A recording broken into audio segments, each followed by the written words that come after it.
21শে জুলাই শহীদ স্মরণে ধর্মতলায় সমাবেশকে সফল করতে রবিবার সিঙ্গুর ব্লক তৃণমূল কংগ্রেসের উদ্যোগে এক প্রস্তুতি সভার আয়োজন করা হলো হুগলির সিঙ্গুরে। ব্লকের সমস্ত এলাকায় তৃণমূলের কার্যকরী সভাপতিদের নিয়ে এই প্রস্তুতি সভায় উপস্থিত ছিলেন সিঙ্গুরের বিধায়ক তথা রাজ্যের মন্ত্রী বেচারাম মান্না।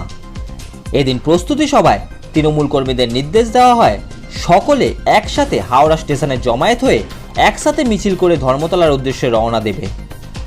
মন্ত্রী বেচারাম মান্না বলেন, সম্প্রতি লোকসভা নির্বাচনে হুগলি জেলায় আরামবাগ, হুগলি ও শ্রীরামপুর লোকসভা কেন্দ্র থেকে তৃণমূল কংগ্রেস জয়লাভ করেছে।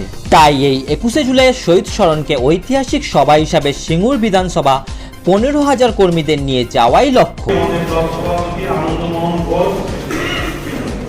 আমাদের সিনিয়র লিডাররা রয়েছে, গোবিন্দদা, বুদ্ধিরামদা, প্রদীপদা, মানিক, নিমাইদা, মানিকদা রয়েছে, আমাদের জেলা পরিষদের কর্মাধ্যক্ষ রয়েছে, আমাদের মদন মোহন কোলে, পঞ্চায়েত সমিতির আমাদের টুম্পা ঘোষ এবং জেলা পরিষদের আমাদের মহিলা সভানেত্রী আমাদের পূর্ণিমা ঘোষ রয়েছে। এছাড়া আমাদের যুব সভাপতি আছে ভজু, কিষানের সভাপতি আছে আমাদের গৌরব বিহারী ঘোষ, ছাত্রের আমাদের কীর্তিশ রয়েছে এবং সাদা সংগঠনে আমাদের সকলেই এখানে উপস্থিত রয়েছে। 21শে জুলাই প্রস্তুতি সভা করলেন, কি বলবেন? দেখুন, 21শে জুলাই আমাদের কাছে অত্যন্ত আবেগের এবং 21শে জুলাই একদিকে যেরকম ইতিহাসকে স্মরণ করে দেয়, আবার 21শে জুলাই আমাদের নেত্রী সারা বছরের রাজনৈতিক বার্তা দেয়।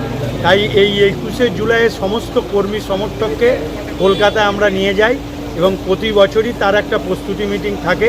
21শে জুলাই যাতে এবারের জয় হচ্ছে ঐতিহাসিক জয়।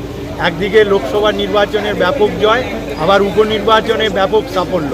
তাই এই জয়কে উপভোগ করার জন্য এবং 21শে জুলাই সহ সিঙ্গুর নন্দীগ্রাম নেতাই নানুর যে সিপিএমের হাতে যে খুন হয়েছিল কর্মীরা, তাদের প্রতি যেরকম শ্রদ্ধা জানাতে আমরা যাই, এবারও যাব এবং আজকের সেই জয়, সেই শহীদদের উদ্দেশ্যেই 21শে জুলাই উদযাপন করা হবে, উৎসর্গ করা হবে। মানে কীরকম যাবে? আমরা সিঙ্গুর থেকে টার্গেট রাখছি 15,000 কর্মী সমর্থক নিয়ে আমরা হাজির হব।